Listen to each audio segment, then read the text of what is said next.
നല്ല നാടൻ മത്തിക്കറി ഞങ്ങളുടെ സ്റ്റൈലിൽ എങ്ങനെ തയ്യാറാക്കുന്നതെന്ന് നോക്കാം. നല്ല ടേസ്റ്റാണ്, ട്രൈ ചെയ്ത് നോക്കാൻ മറക്കണ്ട കേട്ടോ. മൺചട്ടി ആട്ടോ മീൻ കറിക്ക് ബെസ്റ്റ്. മൺചട്ടിയിലേക്ക് കുറച്ച് വെളിച്ചെണ്ണ ഒഴിച്ചു കൊടുത്ത് ഉലുവ കൂടെ ഇട്ട് കൊടുക്കാം. പിന്നെ ഒരു വലിയ സവാള കൂടെ ഇട്ട് കൊടുത്ത് വാട്ടിയെടുക്കാം.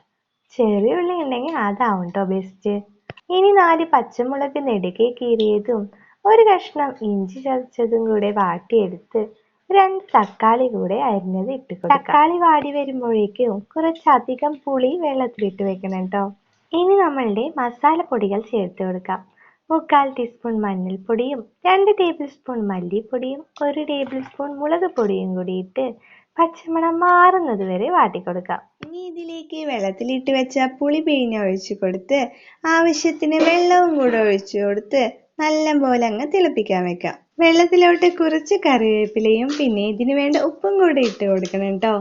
3-4 മിനിറ്റ് നേരം നന്നായി തിളപ്പിച്ചെടുത്ത് മുളക് തേച്ച് വെച്ച മത്തി കൂടെ ഇട്ട് കൊടുക്കാം. മിക്സ് ചെയ്തെടുത്ത് അടച്ചു വെച്ച് മത്തി വെന്ത് വന്നാൽ 1 കപ്പ് തേങ്ങ ചിരവിയത് അരച്ചെടുത്തതും കൂടെ ഒഴിച്ചു കൊടുക്കാം. എല്ലാം പാടെ ഒന്ന് മിക്സ് ചെയ്ത് കൊടുത്ത് തിളച്ച് വന്നാൽ ഫ്ലെയിം ഓഫ് ചെയ്യാം.